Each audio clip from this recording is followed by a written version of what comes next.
Welcome into another edition of Lexington Stories, Lore, and More. I'm Alan Lytle. My co-host is Lexington author Fiona Young-Brown, where we uncover the stories and lore behind some of our most fascinating spots and quirky spaces.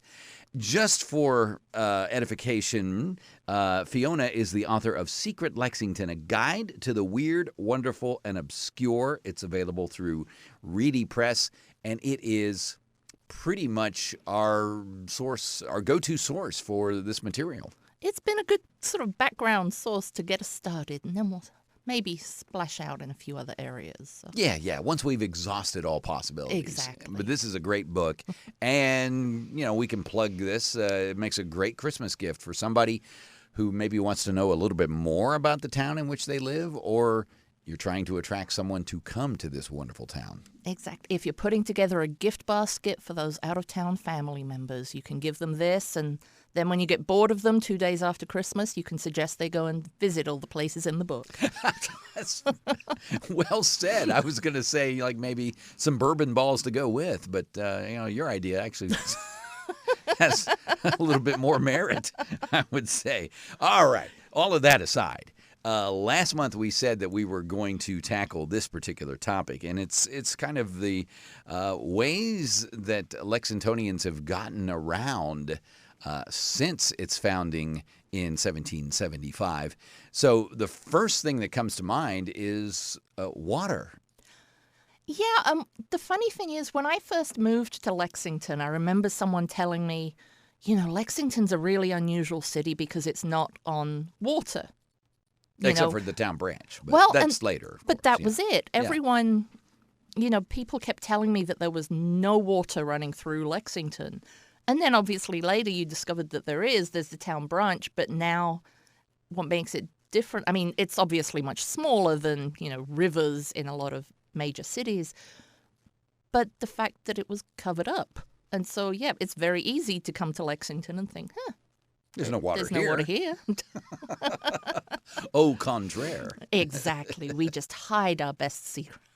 And so what was the impetus for that, for covering up the town branch? As best as I can tell, it was actually to make a sewer system. And to this day, it's still kind of a key part of the sewer system. And I think, obviously when we look back at Lexington's history and things like the cholera epidemic and so on, so much of that epidemic came from the town branch, for better or worse. Having that one water source in the town, it provided everyone's drinking water, but it also provided everyone's waste water and sewage and so on. So maybe that's why we drink bourbon so much. Who knows? Because we're still dealing with the after effects of knowing what was in that water. I promise it's probably cleaner now. But so supposedly that's why King Solomon lived. Exactly. That was why he beat it, because he wasn't out there drinking that wonderful, wonderful, wonderful water. And so I think, it kind of made sense to then cover that up as a sewage system to just prevent that kind of thing from happening again. Now, I understand, though, that the town branch, when it was more or less exposed, was this staging ground for a very important invention. It was, and it was something that I had never heard of. It's really hard to find records, which I'll explain in a minute. But down by the town branch was the demonstration ground for the probably the very first steamboat.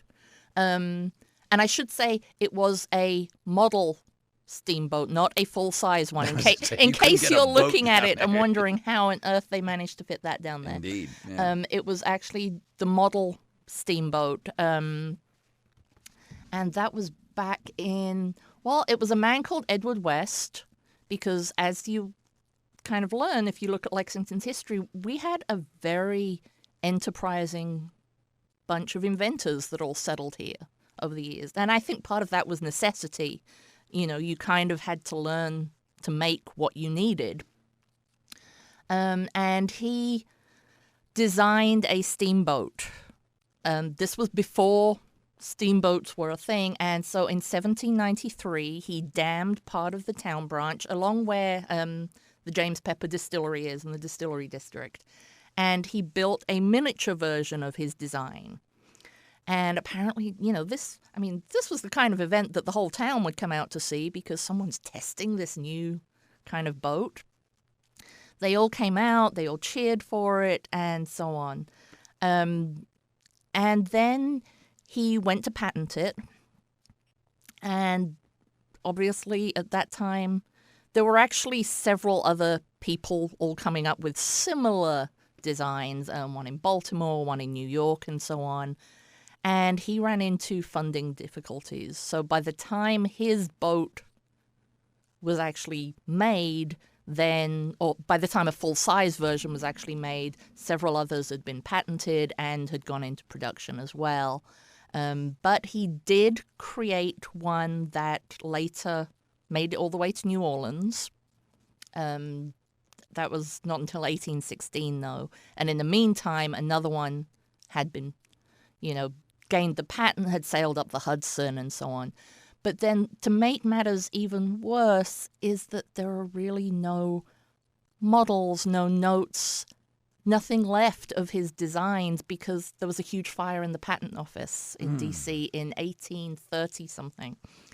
And that destroyed all of the records. So it's strange that we know he did this. How do we know that? Was it printed literally accounts? Through a little snippet in the local newspapers talking about him, running the tests and so on. So there are a few little tiny clips in newspapers every now and again saying, he did this test yesterday, people all came out and watched, this was incredible. And then a little bit later, he's filed a patent and so on. But we don't have any idea as to what it actually looked like, how it worked, whether it was the same as the others. It's just all now completely lost to time, history, and fire. But we do have the story, which we're talking exactly. about today. Luckily, thankfully, because of local newspapers, we do have that little story. And it's just kind of a throwaway little clip in one of the newspapers. A bunch of people gathered yesterday at Town Branch and cheered on Edward West as he demonstrated a steamboat, which was just a big, exciting new creation at the time.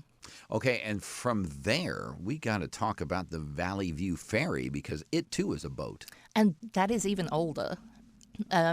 So yeah, we were talking about the Town Branch and Lexington forming up around here, but a lot of the earlier settlers, even way back when, were out in Boonesboro. I mean, Fort Boonesboro we know about, and so that was down on the Kentucky River, and so a settlement also grew up around Valley View. And it's funny because if you go down there now on the other side where the ferry crosses over the river, there's a few houses, there's a little church, there's really not much else. But at the time, that was a community. There was a time when that was a community of about 500 to even as many as 1,000 people. And because of where it was on the river, that was an ideal spot for transporting goods and so on. And so in 1780, you had a lot of the early settlers in Kentucky were Revolutionary War veterans. And after the war, veterans were given a land allotment. They were allowed so many acres of land that they could then go on. And so he was pretty high ranking, John Craig, and so he got a large land assignment down Boonesboro, Valley View, and so on. And he had the idea of, why don't we create some kind of a ferry? We need to get goods across this river. A ferry would be a great way to do it. In 1785, the state of Virginia, because at that point we were still Virginia, said, go ahead. And there's been a Valley View ferry there ever since. It's the oldest continually operating business in the whole state. There are a few other ferries in various parts of the state, but this is the oldest one. And it's fascinating to me because it's such a simple little trip across the river. Was it hold about 3 cars or something like that? I think 3 cars, and the trip takes 3 minutes across. And the river's actually not very deep there. Apparently it's only 11 to 12 meters deep. And so it's, it's pulled by that little pulley thing on the rope. But it's still such a key piece of transportation. It's so simple, you don't think about it. It's free of charge, by the way, for anyone who wants to go down and try it. But even now, if you don't take that ferry for 3 minutes, you have to drive up to the interstate and all around just to get down there. It's kind of a roundabout way of getting somewhere that can take much, much longer. So it's still vital. It is still vital. It was privately run for the first 200 years of its existence. I think the local government took over in 1991, and so now it's Madison, Clark, Fayette counties kind of operate it together with the transportation cabinet for the state. Apparently, I reached out to them when I was writing the book. They told me about 53,000 cars per year cross using the ferry. That's amazing. Which comes out to, they estimate, about 80,000 people. So it is still clearly very much a useful, vital part of the local transportation. And I think, during the winter, we're getting into that point where you'll start seeing news reports on the Valley View Ferry can't run today because the water's too high or so on. And, for those people who use it, that is a major snafu in their travel plans, shall we say. They have Certainly a major consideration. Yes. About how am I going to get to work or to the grocery store exactly. today. Mm-hmm. Yeah, and so that is, as you just mentioned, the oldest continual running business in the entire state? Yep. And it's kind of nice and hypnotic to just go down and watch it. You just stand there and look down as it crosses, and then it crosses back. And amazing. It's fun to watch and an incredible history. Another claim to fame for Lexington, and that's kind of what this podcast is really all about with Lexington Stories, Lore, and More. What about horses? Now, we know that they race, but they're also a vital source of transportation at a certain time in our history. They are, and sorry, you say horses, and all I think of is, it possible for anyone from out of town to come to Lexington and not have to say horse and point every time they see one? Horse capital of the world, as a matter of fact. But yeah, I think we've kind of forget. It's, now we think it's kind of quaint and charming when we see the mounted police riding through downtown occasionally, or over at Hamburg and so on. But we kind of forget that at one point that was the way to get anywhere. It would definitely add on a significant amount of time to any journey. I know when I was reading about the train line, and it said how the inaugural train trip from Lexington to Frankfurt was considered fantastically quick because it took 2.5 hours, which gives you an idea of how long it must have taken by horse to make that kind of trip. And even where we are now, driving in and around Lexington, you suddenly realize that so much of this was farmland 150 years ago. And so even getting into downtown, which we now take for granted as a quick 10-minute drive or whatever, might have been a whole day trip for someone who was coming in without the road system, and maybe, if they were lucky, relying on a horse as opposed to walking. But either way, you were looking at a significant trip. And what comes to mind is stagecoaches. What do we know about the transportation? I guess the mass transit of that time, before trains even came along. Yeah, it's. There were so many different. I love the term stagecoach, by the way, because it always reminds me of the Wild West or something. Very exciting, much more than horse and carriage. Sounds kind of tame, but or horse and buggy. Stagecoach, exactly. Yeah. One of the things I realized that was kind of confusing for me, and probably for anyone else who comes across it and doesn't know about it, is that the early stagecoach system in Lexington was called the railway. No way. Really? And so when you hear about the early railway or the early Lexington Railroad Company and so on, it wasn't trains. It was stagecoaches, a few trams, and so on. And then apparently at one point they realized, now we have trains, this is confusing people, so they changed it. And then, as far as I can tell, at one point they changed the name back again.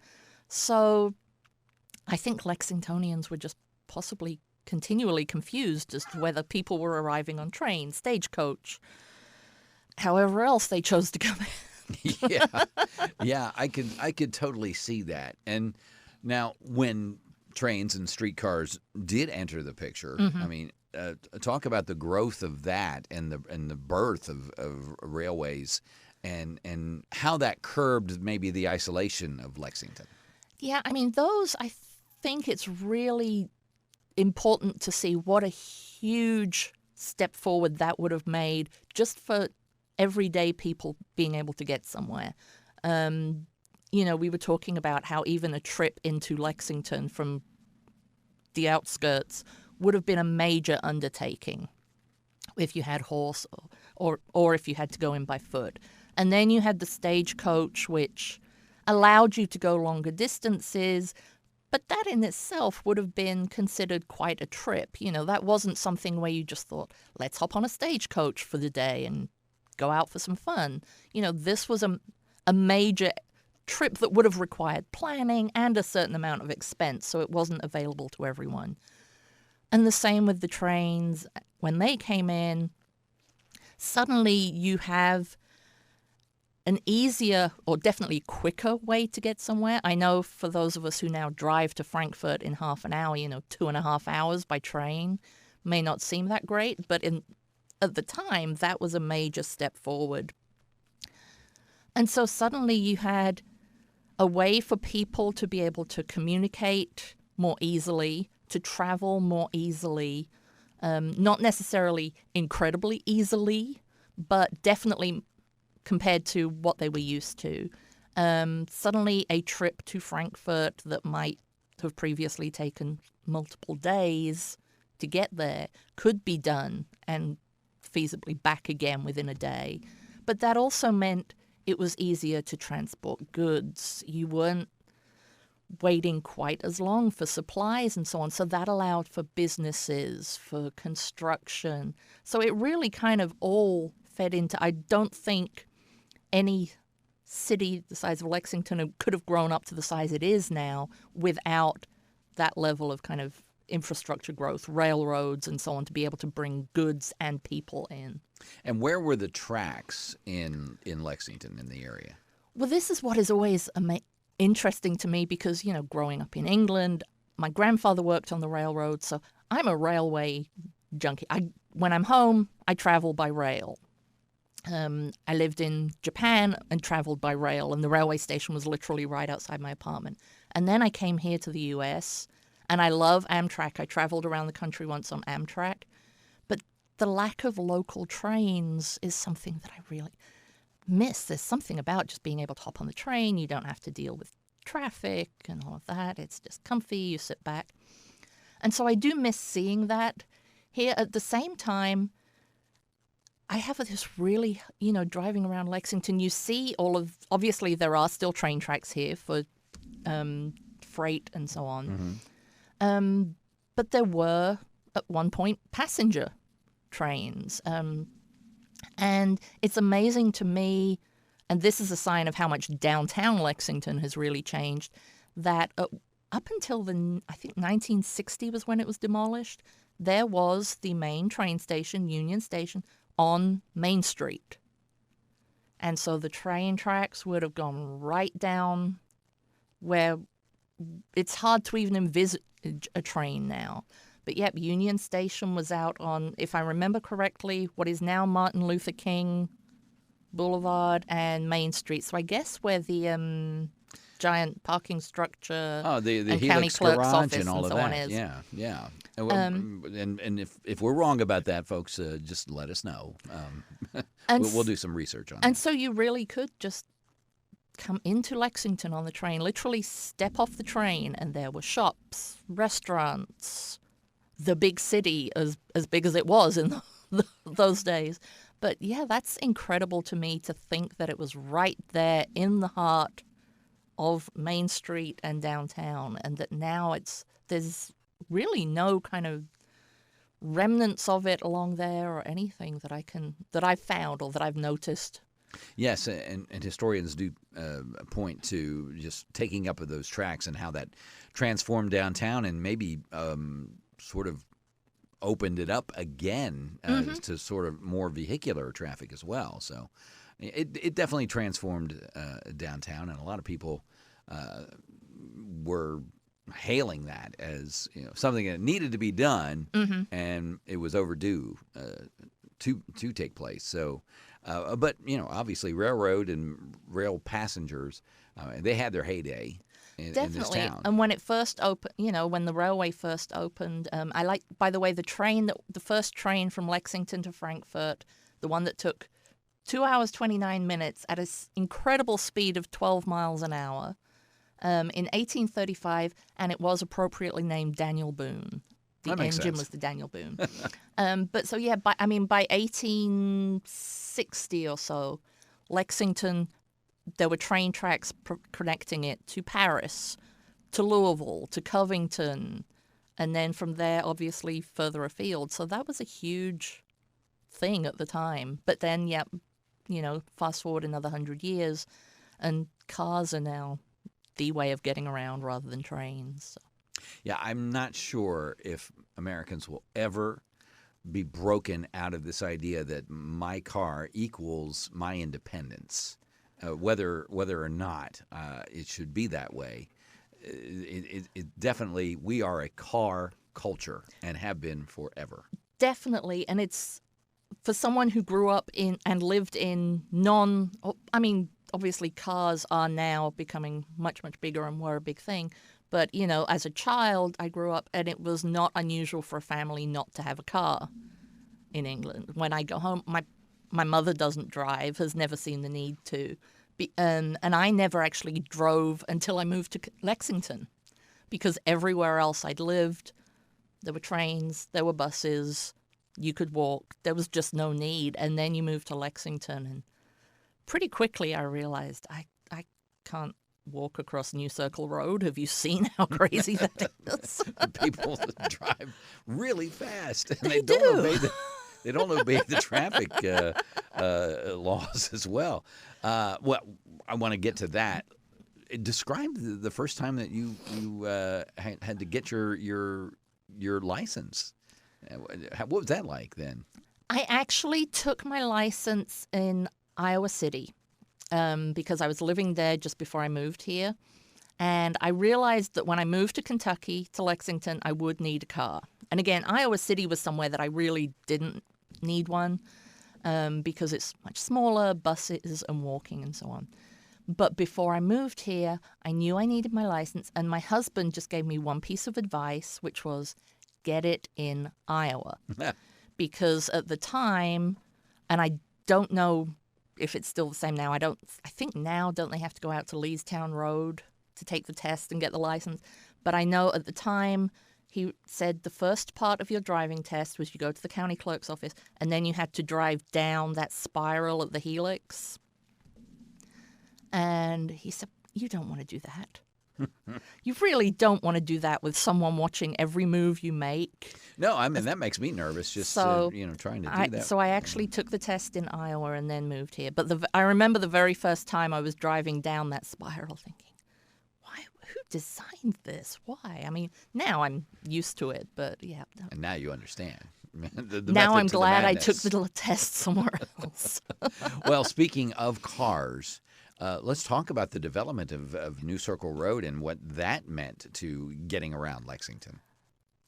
Yeah, I mean, wow. I should say I actually love New Circle. Love. I don't always like driving on New Circle Road. Yes. But the actual layout of it, I think, is brilliant. When I first moved here, everyone told me you can't get lost in Lexington. If you can find your way to New Circle Road, you can find your way anyway. That basically once you were on there, and it's a wheel around the city, and every spoke, the spoke all takes you leads downtown. into downtown. Yeah. So from that perspective, I just think it's an easy, great way of getting around. And so it always amazes me when friends from Louisville come and say how confusing it is, because I find driving into Louisville and all of those very avoidable if I can do Wait a something minute. else. Why can't there be a wheel and Just spoke one big in exactly. Louisville? The wheel system is perfect. Yeah. So it's very practical. And talking about the way Lexington has grown and grown and grown, it's hard now to imagine that at one point that was all dirt and farmland. And what was it? The Belt Line. The Belt Line. That's what they originally called it? Was the Belt Line? The Belt Line, which was the plan. And back in the 50s, it was just kind of a dirt 2-lane track around part of town, and they had this idea to develop it, that it seemed like it would be a good road to avoid making everyone have to drive through downtown. Almost a bypass, if you will. Exactly, that kind of. Sure. Yeah. And so it's hard to imagine now when you're driving along it. This was once, which is why it's great if you find old pictures of when the Parquet first opened, and it's just kind of a little diner on a dirt track. You really see what they mean. And so, the very first section was completed in 1952, and that was Newtown Pike through to Richmond Road. And so that was known as the Northern Belt Line. And I love all the different names as well, because some people I still hear call it the Belt Line. Some older people. I've heard people say Circle 4. Circle 4, which confused me as well. I Yeah. used to, a lot of Japanese that I worked with when they came to the city would always talk about Circle 4, which I then eventually realized, okay, they're talking about New Circle Road. Mm-hmm. And what about the old Circle? Where was that? Exactly. So that was the first section. I think it was the entire thing was officially opened in 1967. And that was kind of, and this was the other funny thing, because at the time that was kind of the boundary of Lexington. We wouldn't need to go any further. Lexington would never grow anymore. And then, I guess within 10 years, there's Man o' War. Yeah. And now it's expanding beyond that and so on. And so pretty soon, New Circle Road will no longer feel like kind of on the edge of town. It feels like it's right at the heart. It is really of the heart. Metropolitan Lexington. Although I've noted Lexingtonians still kind of define themselves or discuss where they live, where they're going, and so on by is it in or outside of the circle. Right. Yep. You inside the circle or you outside the circle? Or are you outside of Man o' War? Whoa, you're really you're out there. But yeah, and it is almost the circle of demarcation, really, if you think about it. Mm-hmm. But it definitely improved our way of getting around, I guess, so much so. I think the latest statistics, and it's been this way for a while, but the average commute to work is actually 20 minutes in the city. That doesn't surprise me, because I'm trying to I know a lot of people really complain about Lexington traffic and so on, but compared to a lot of places, and the traffic here is really not that bad. I'll duck for any hate mail that comes in. Well, it's all relative. Hard, it's hard to think of anywhere. Even I live over near Beaumont, but even getting over to Hamburg, unless you're going in the middle of Christmas rush hour or something, you hop on New Circle and it's about 20 minutes. So it's really an easy. There's nowhere in town that I'm planning to go that I suddenly have to think, oh my God, that'll take me an hour or whatever to get there. So. Okay, so you mentioned Beaumont. Describe your experience of, traversing the double crossover diamond structure they got out there. Now I don't even think about it. And it's so much easier than when it used to be the stoplight. We used to live, when I first moved to Lexington, for years and years and years, we lived in the Hamburg area. And my in-laws lived over off of Man of War and Harrodsburg Road and so on. And so that would be our typical way of going to see them. And I just remember that light and the traffic there. And then they opened that double diamond, and I remember the confusion. Everyone saying, what is happening? Who's going where? Why are we driving into one another? What do you mean we're driving on the other side of the road? Wait a minute, I want to go right, and I'm going left. Exactly. And, and then all of a sudden, and I'm shooting over there. And now it's so easy. And there's going to be another one soon on Leestown. Yeah. Yeah. Mm-hmm. So, yeah. When they finally do all that construction mess that I'm avoiding desperately at the moment. I believe we did reference that in our last podcast. We did, yeah.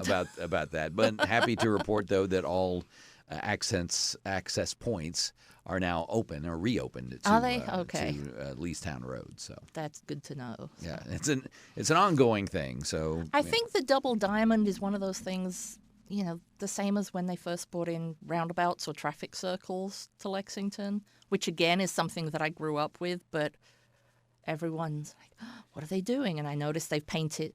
I mean, I love the roundabout on Wellington Way.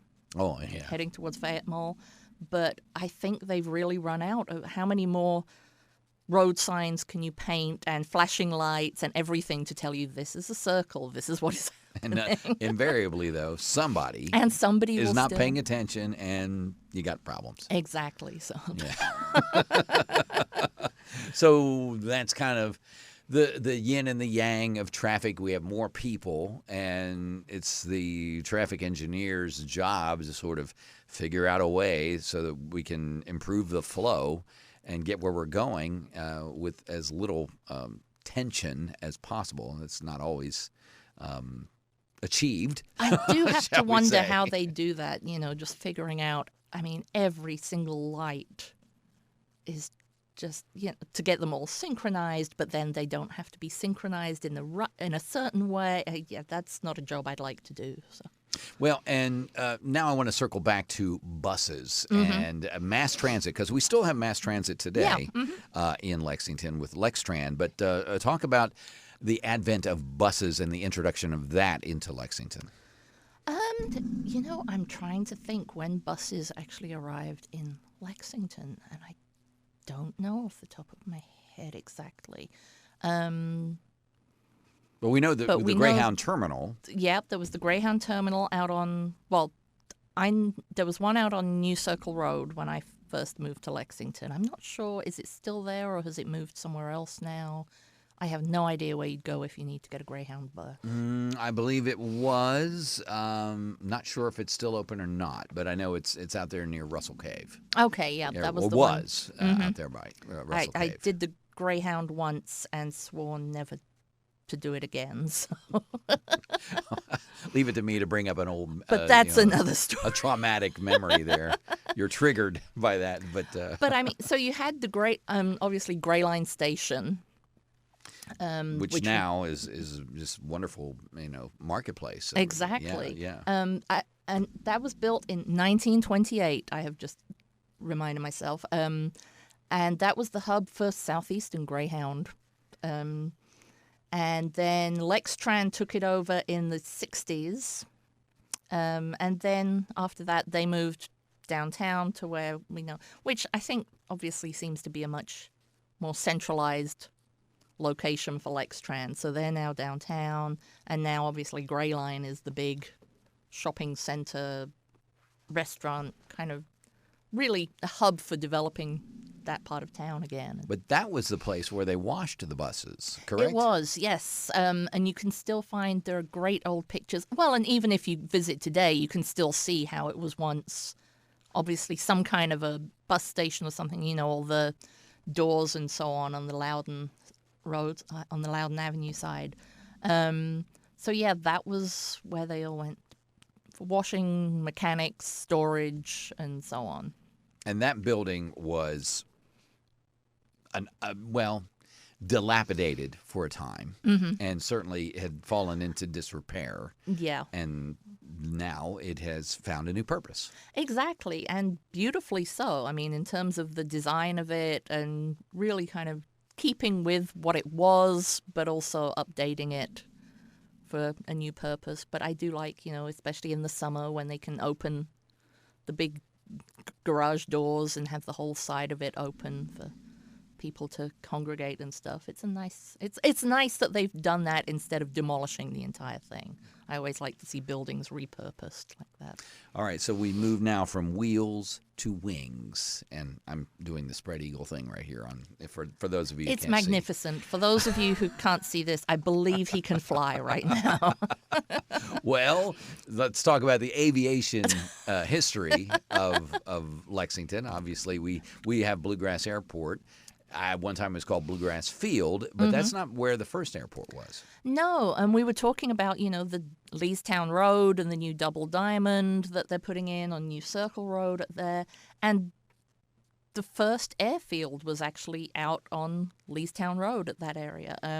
There is a historical marker, but it's in the middle of a median in the middle of the road, so do be careful if you want to see it. Don't stop and think you could snap a picture there. Be careful. Remember, there is traffic. But yeah, again, going back to when all of that was farmland, and so kind of remote. But they decided that would be a good spot for the first airfield. The first recorded plane that we know of landed there in 1921. And I think my guess is probably it just landed. I mean, it was an open space, flat, just a good spot. Looks like a good place to land exactly right now, today, yeah. And then there was apparently a local World War I flying ace who set up a small company out there, kind of a flying circus at times. He would fly in and out for private passengers. By 1927, they had built the first little airport there. There were a few commercial flights because, I mean, at this point, let's face it, this was still very much a fledgling thing. So when we say commercial flights, we mean a person with a plane flying someone else, possibly. You're brave enough. Give me the money. Hop sure, on board. We'll give that a try. we'll see what that happens. Thing will get up in the air. Although I do like the idea of the flying circus that apparently visited quite often. And then there was Charles Lindbergh, who visited. He originally wanted that to be a secret. That he was going to fly. That he was flying into Lexington. He was just coming in to see some friends who owned farmland around the property, and so his idea was that he would just fly in, nobody would notice, and and I think one of the people who worked in like the hangar of those days was probably a shed or something, but got excited about it, realized it was Charles Lindbergh. By the next morning when he went to leave, crowds of people had all come out to watch him take off. And I found this great story because Lindbergh nearly crashed in Lexington, and I don't think that's a claim to fame that we would have wanted. No, certainly not. Apparently, it was a really windy morning when he was leaving the next day. You had this whole crowd all gathered to see him. There wasn't much of a runway. He apparently said later, it's a little too short. Too many trees and so on. It's not ideal. But so you had all these people, and the wind, apparently this side wind came in, and we're talking about the little biplanes of the 1920s. One of those gets caught by wind, and I found an eyewitness chatting about it years and years later, but telling the paper, recollecting. And they were just a child at the time. They said, and I remember seeing him getting in the plane, and everyone cheered as they thought he was going to take off. And he started down this little runway, and then the wind just blew it off track, and it veered into the bushes, and everyone's cheers sort of turned into this collective gasp of, what's going to happen? But obviously he corrected himself, he took off and so on. And luckily Lexington did not become the place where Charles Lindbergh met his end. Didn't he clip a tree on the way up? He did, and that was one of the things later on. He said, I've flown in and out a lot of places. This is not going to be ideal for developing, for future flight and so on. And so realizing that he had a point, there was another airfield opened in 1930, and this was called Cool Meadow. Cool Meadow? Cool Meadow, which sounds nice. very laid back. And that's out where Fasig-Tipton is now. And so there was an airfield out there that opened up. That one proved to be a little more practical. And so pretty soon after that, then Halley Field, which is the one out on Leestown, that ended up just kind of closing down. Nobody used that anymore. But then we get to Bluegrass Field, and that came about because of World War II. Tell me about that story. So there's war going on in Europe. They kind of know it's only a matter of time until America gets brought into that. And there is a need for bigger airfields. You need places for troops, supplies, and so on. And so it was recognized pretty early on that there was going to be this need for a bigger airfield in and around Lexington. And so that was when they took, I think it's like 530 acres over on Versailles Road. Like everything up until this point, it feels like a common thing we're saying. It was farmland, which it was until it was developed. And so the government took that over to develop an airfield, like I said, for military aircraft and so on. That opened in 1942. And then after the war was when they realized, okay, now what do we do with this? We have this airfield. This is much more practical than the one out at Cool Meadow and all the little ones. We've got this built and so on. And so after the war was when it then fell under the ownership of the city. Became Bluegrass Field, the commercial airport. And so they launched commercial flights from there. I think really in the 1950s was when that kind of developed. But even through the 60s, it was still a very small operation in terms of flights coming in and out. I have to give a nod to James Bond, of course, because, Sean Connery and Goldfinger and the scenes filmed out at Bluegrass Field at the time. Okay, now we're talking about the Pussy Galore's air squadron. Yes. Mm-hmm. And so that's where they were landing, and the scenes from the hangars. Yeah, that was also that was out at Goldfinger? Bluegrass. Yeah, and so we have our claim to fame there. But so the current airport, obviously, it's been expanded again since then. Extra runways, and now I drive past it, and I think they're constructing more parking, which is desperately needed out there. And now it's again a major part of Lexington's transportation coming in and out. Plus, it's got that beautiful approach down over Keeneland. Yeah. I love that approach into the airport. But it really came about because of World War II and realizing we needed more military, and then obviously after the war, changing its use. And so now we have this wonderful airport. You can connect wherever, maybe not a lot of direct flights, but you can certainly start your journey at Bluegrass Airport. Yeah, you can fly from there to Detroit, Chicago, Atlanta, the big three for then, reconnecting to somewhere else. The flights to New York, if I recall correctly, have started up again. And then obviously all the smaller airlines doing either little local hops or the travel kind of routes, down to Florida. Do we still have one to Vegas? I think maybe. We'd have to check on that. think I remember when they rolled that out. Some of them run certain times of the year only and so on. Although I have to say, I'm kind of glad because it was the most pointless flight ever, but there's something about it that I missed was that little tiny flight up to Cincinnati. Oh, really? Did you? I don't know if I've never taken that, no. It was, I mean, you'd get up in the air, you'd take off, and then you'd be flying for all of 5 minutes before they'd say, and we're now descending into Lexington. Please tell me they have stopped that, because... They did. They stopped that some years ago, but I remember even... when was the awful plane crash out in Lexington? Comair was... They were still doing the Lexington to Cincinnati flights then. That was August 27th, 2006. Yeah. They were still doing the Cincinnati flights then because my family was actually supposed to be on one.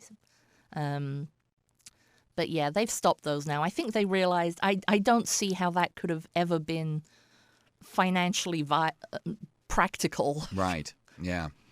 Yeah. Well, all of this is, I guess, the big takeaway from our conversation today is that Lexingtonians have always had a need to get around, and some of those methods have been improved upon, and some have remained the same, a la the Valley View Ferry. Mm-hmm. And we just continue to grow, and so that means the need will only get bigger as well. Exactly. I think, you can't have the Lexington that we have today that has grown to this point without all of these changes and developments of transportation. If we were still running just with horses, then Lexington would be a very, very different city today. If we were still managing just with steamboats or trams and so on. So, it's fascinating to look at how each of these, some of them were definitely considered strange when they were first introduced. Others were considered, a very welcome look to the future. But I think every one of them played such a key role in really kind of spurring on growth of the city and development and more amenities and so on. There's been talk, too, of maybe a bullet train between here and Frankfurt and Louisville and Cincinnati. And I don't know if that's ever going to get off the ground, but, you see that, though, in Europe. Mm-hmm. It would, yeah. I mean, it would be nice to have a train between here, Frankfurt, Louisville, Cincinnati, and so on. I definitely enjoy riding the train, and so it would be nice to see it. Again, as you say, practically, will it ever happen? I don't know. Is the political will there? The will, the willingness to spend the kind of money on upgrading tracks and everything that would be needed. And I guess, then we'd need a train station again in Lexington. What are we going to do?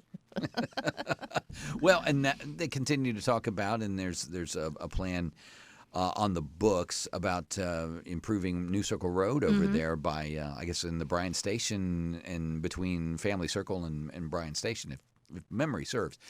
That stretch of roadway, Circle 4, if you will. Yeah, and that part of New Circle, because the part on the south side is very separate from everything around it. There aren't houses directly on it and shops direct. Whereas that's on the north side, it's definitely a very different road. You've got a lot of stop and go traffic, a lot more shopping, commuter, residential, and so on. So I kind of do wonder how they'll improve that if they can. The other thing is, we mentioned Man o' War.